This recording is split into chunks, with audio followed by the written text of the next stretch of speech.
Саламатсыздарбы достор. Биз бүгүн сиздер менен теңдемелер деген теманы карайбыз. Теңдемелер дегенде биз таразаны элестетип алсак болот. Таразанын бир жагы ооп кетпеш үчүн биз таразанын оң жагына кайсыл санды кошуп же кемитсек, сол жагынан да ошол санды кошуп же кемитебиз. Мисалы үчүн барабардык бул таразанын ошол ортосу болот. Бул теңдемени чыгарыш үчүн мынакей жазылайын. 5y минус 10 барабар 15 деген теңдемебиз бар. Муну чыгарыш үчүн биз буга 10ду кошуп алабыз. Биз таразанын сол жагына 10ду коштук. Эми сол жакка ооп кетпеш үчүн биз оң жагына да 10ду кошушубуз керек болот. Ошондо 10дон 10ду алсак 0 болот. Бул жок болуп кетет, 0 болуп. Ошондо биздин таразабыздын сол жагында 5y өзү эле калат. Барабарыбыз турат. А бул жагыбыз 25 болуп калды. Эми биз таразабыздын сол жагында кайсы амалды аткарсак, оң жагына да ошол амалды аткарабыз. Бул жакта 5y бар, а биз жалгыз y табыш үчүн анда муну 5ке бөлүп коебуз. Получается 5 сом бар, биз 1 сомдон канча кишиге бөлүп беребиз деген сыяктуу. Анда биз таразабыздын сол жагын 5ке бөлөбүз. Анда оң жагын да 5ке бөлүшүбүз керек болот. Болбосо таразабыз бир жагына ооп кетет. Анда 5y-ди 5ке бөлсөк, 5 сомду 5 кишиге бөлсөк, бул жакта y калат. Барабарыбыз ордунда эле турат. А бул жакта 25ди 5ке бөлсөк, 5. Анда биз жоопту y барабар 5 деп таптык. Теңдемелерди ушинтип иштеп алабыз. Азыр бул жакта мисалдар бар. Мисалдарда мисал үчүн бул мисалды иштеш үчүн биз бул 3тү жок кылыш үчүн, мисал үчүн кайсы бир санга көбөйтүп алсак болот, бул 3кө бөлүнө турган бир санга биз эң кичинекей санды алалы, 3кө бөлүнө турган бул 3түн өзү. Анда биз биринчи өзүн жазып алайын, теңдемебиздин. Анда биз теңдемебиздин эки жагын тең, таразабыздын эки табагын тең 3кө көбөйтүп алабыз. Көбөйтө турган болсок, бул 3төр кыскарып кетет, 1 болуп калат. Бул 3 өзү калат. Анда 1ди 2ге көбөйтсөк, 2 x'ибиз калды. 14 3кө көбөйтсөк, 42. Эми бул 2ни жок кылыш үчүн биз 2ге бөлүп алабыз. Таразабыздын эки жагын тең. 2x бөлү 2 барабар 42 бөлү 2. Суураак жаздым. Анда x'ти барабар биз 21 деп таба алабыз. Ошол эле сыяктуу эми муну иштей турган болсок, x плюс 5 барабар x дейли. Эми биз таразабыздын бир жак ташына жалаң x'терди топтойлу, а бир жагына сандарды. Ал үчүн кантебиз? Биз бир жагынан x'терди жок кылгыбыз келип атат. Анда биз муну алып коебуз бул жактан. Бир жагына ооп кетпеш үчүн бул жактан да алып коебуз. А бул жакта болсо 5 ашыкча болуп атат. 5ти биз бияктан алып коебуз. Анда бул жактан да алып коебуз. Эми эмне болуп калды? 5тен 5ти алып койдук. Бул 0 калды. 3x'ten 1x'ti alıp koysak 2x kaldı. X'ten x'ti alıp koyduk, 0 kaldı. Bulacakta beraber minus 5 kaldı. Minus. Anda x tavuş için biz bunun iki жағын тең. Бұл 2-ге бөліп қоямыз, башқаша айтқанда. Минус 5-ті 2-ге бөлеміз. X барабар минус 2,5.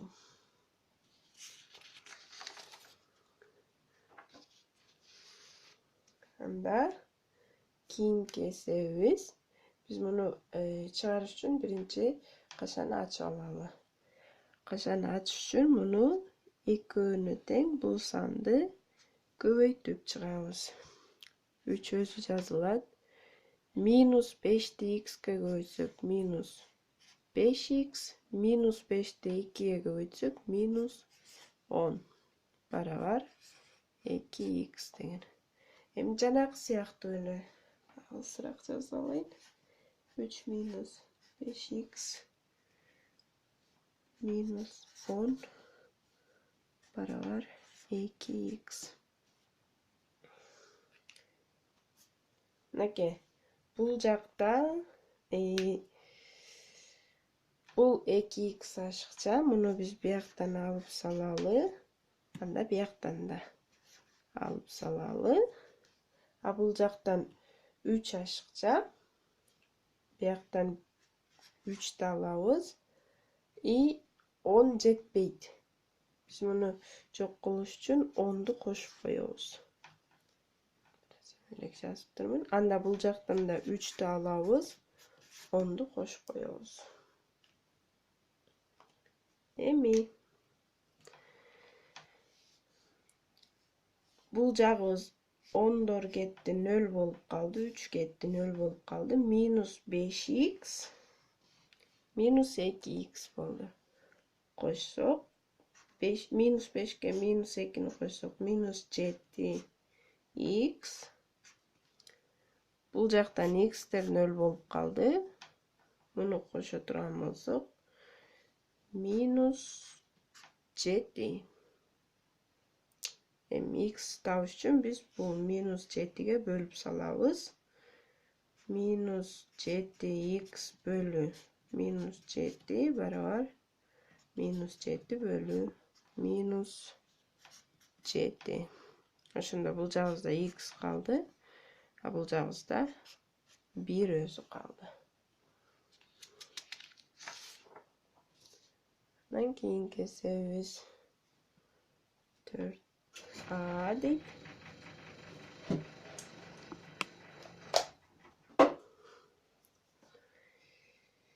bulacaktan biz 4a'nın özünü kaldırabız.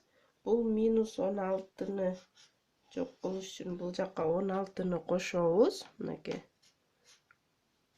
minus 16 barabar. Biz bulacakka 16'nı koşup koyduk da bul жерге 16'nı koşup koyduk.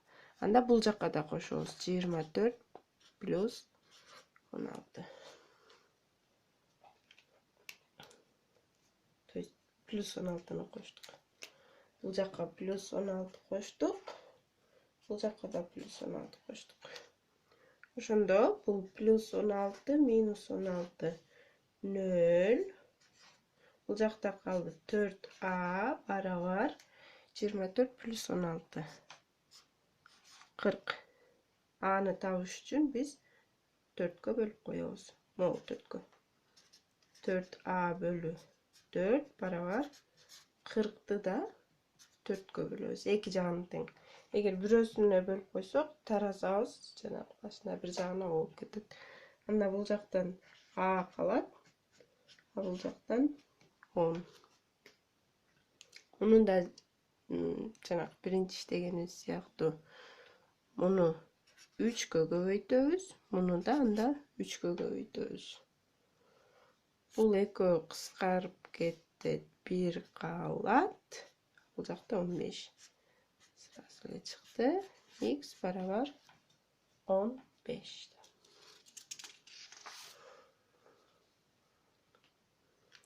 Bundan keyin kesip 6e barabar e minus 2. Бұл жақта ашықша, аны біз жоқ қылышымыз керек.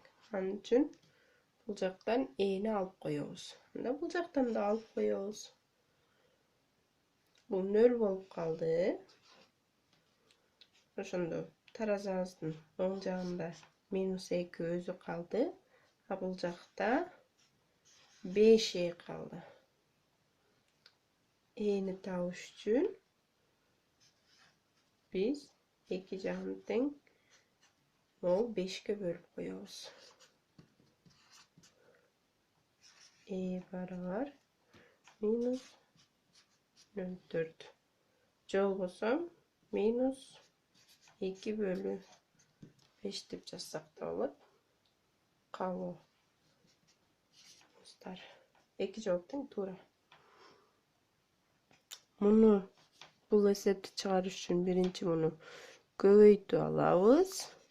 2 кашан сыртындагы санды кашан ичиндеги бардык сандарга көбөйтүп чыгабыз. 5-ти x'ке көбөйтсөк 5x, 5-ти 9га көбөйтсөк 45. Анда 9 барабар 5x плюс 45. Biz бұл жақта жалаң x бар сандар қалсын десек, анда біз бұл жақтан 45-ті алып қоямыз. Анда бұл жақтан да алып қоямыз. Башкача айтканда, бұл жақтан 45-ті алдық,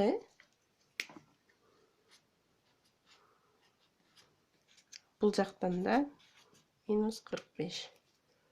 Анда 9-дан 45-ті алсақ минус 36 барабар. Бұл 0 қалды, бұл 5x.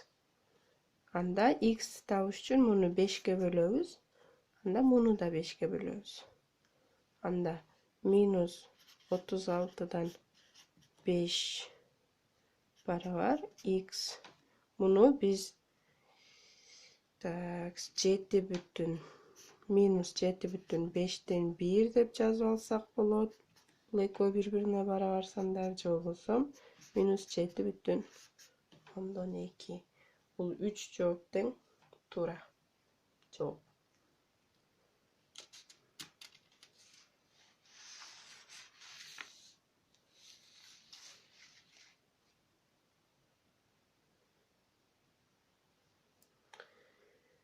Такс. Андан кийинки мисалга өтө турган болсок, биз бул жактан кааласак 5-ти алып койсок болот, же бул жакка 10-ду кошуп койсок болот. 10 минус 10 болуп калды ошондо. Анда бул жактан 3-тү жоготушубуз керек болот. Каалаган метод. Азыр эки метод менен тең чыгарып көрөлү. Бөлүп коеюн. Биринчиси бул 5x'ибизди жазып алалы, барабар минус 10x. Бул 5x'ти бияктан алып койдук сол жагынан. Анда оң жагынан да 5x'ти алып коелу. Ошондо бул 0 болуп калды. Калды минус 3 барабар минус 15x. Бөлөбүз 15-ке. Анда минус 3 бөлü 15 барабар минус 15 минус 15-ке бөлөбүз. X бөлü минус 15. Ол x'тин алдында кайсы сан болсо, ошол санга бөлөбүз. Анда бул калат 1 бөлü 5, же болбосо 0,2 барабар x. 1 бөлü 5 деп жазсак да туура болот. 0,2 деп жазсак да туура болот. Бул жактан 10x'ти кошуп туруп иштей турган болсок, 5x минус 3 барабар минус 10x дедик. Туура эмес жазалым. бул жака 10x'ти кошуп коебуз. Анда бул жака да 10x'ти кошуп коюшубуз керек болот. Анда могул 3тү жок кылгыбыз келип атат. Анда буга 3тү кошуп коебуз. 3 минус 3 болуп калат. Анда бул жака да 3тү. Азыр порядкалап кайра жазайын. Ошондо биз 10ду коштук. 10x'ти, то есть.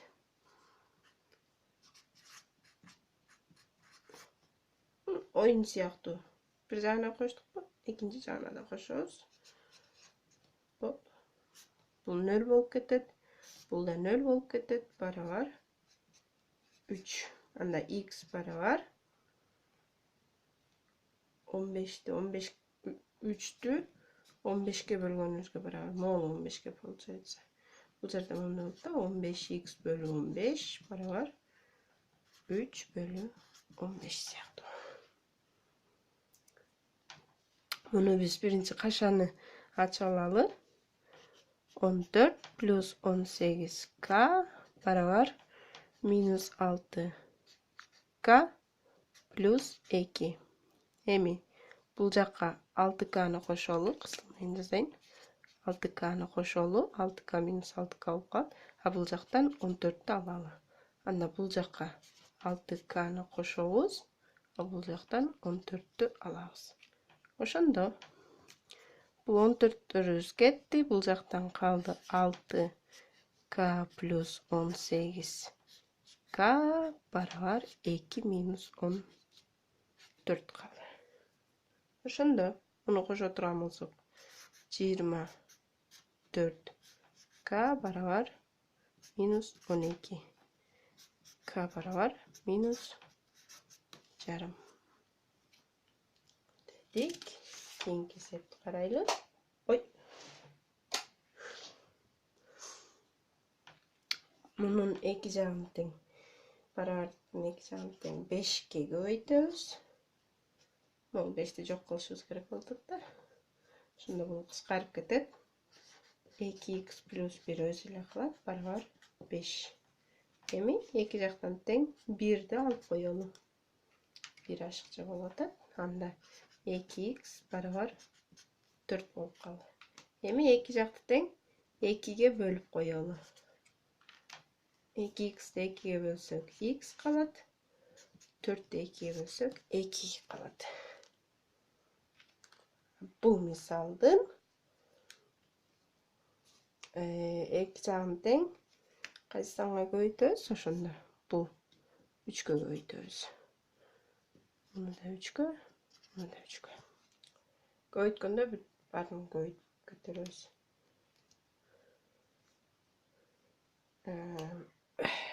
Бул экөө кыскарат, бул экөө кыскарат, бул көбөйтүлө жазылат. Ошондо бул жакта 2x плюс 3 плюс 4x минус 3 барабар 3 калды. 3'төр өзү даяр экен. 3 минус 3, 2 плюс 3 минус 3.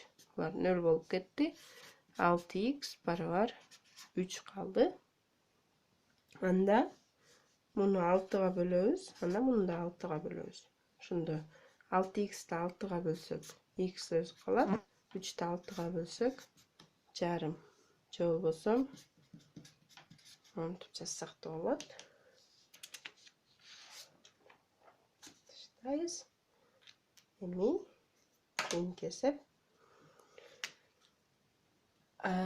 Бул жерде эң кичине жалпы бөлүндүсү деген теманы өткөнбүз. Ошондо бул 6 менен 12'нин эң кичине жалпы бөлүндүсүн таап алып, ошол санга көбөйтүп алабыз. 6 менен 2'нин азыркы учурда эң кичине жалпы бөлүндүсү 6. Анда 2 жагын тең барабардыкын биз 6га көбөйтөбүз. Ошондо бул кыскарат, 1 болуп калат. А бул да кыскарат, бул айырмасы 6'ны 2ге бөлсөк 3 болуп калат. Башкача айтканда биздин теңдемебиз 7x минус 3 барабар 3 5x плюс 1 болуп калды. Эми муну чыгарып алсак 7x минус 3 барабар 3'kө көбөйтөбүз 15x плюс 3'тү 1'ге көбөйтөбүз 3. Анда бул жактан 7x'ти алып салалы. Ошондо бул жакта x'тер жок болду. А бул жактан ол 3'тү алып салалы. Бул жактан 3'тү алабыз. Ошондо биздин теңдемебиз 7x минус 7x минус 3 барабар 15x плюс 3 минус 7x минус 3 болуп калды. 3'төр 0 болуп калды. А бул жактан 7x минус 7x 0 болуп калды. Мунун 0 болгон себеби мынакей 3 минус 3 сыяктуу болуп турат да. 3 минус 3. Ошондо 0 болуп калат. Бул жакта биздин минус 6 болот. Минус 3 минус 3. 2 терс санды кошсок. То есть 2 терс санды коштук. А муну кемите турган болсок, 15тен 7-ни кемитебиз 8. А x'ти жазып коебуз. Эми муну x'ти табыш үчүн бул 8ге бөлөбүз. X'тин алдына санга. Минус 6 бөлүү 8 барабар 8x бөлүү 8. Муну бөлсөк x өзү калат. Муну бөлсөк минус 3 бөлүү 4 болуп калат. Же болбосо минус 0,75 деп койсок да болот. Ал эми калган мисалдар үйгө тапшырма. Жерде 20 теңдеме бар.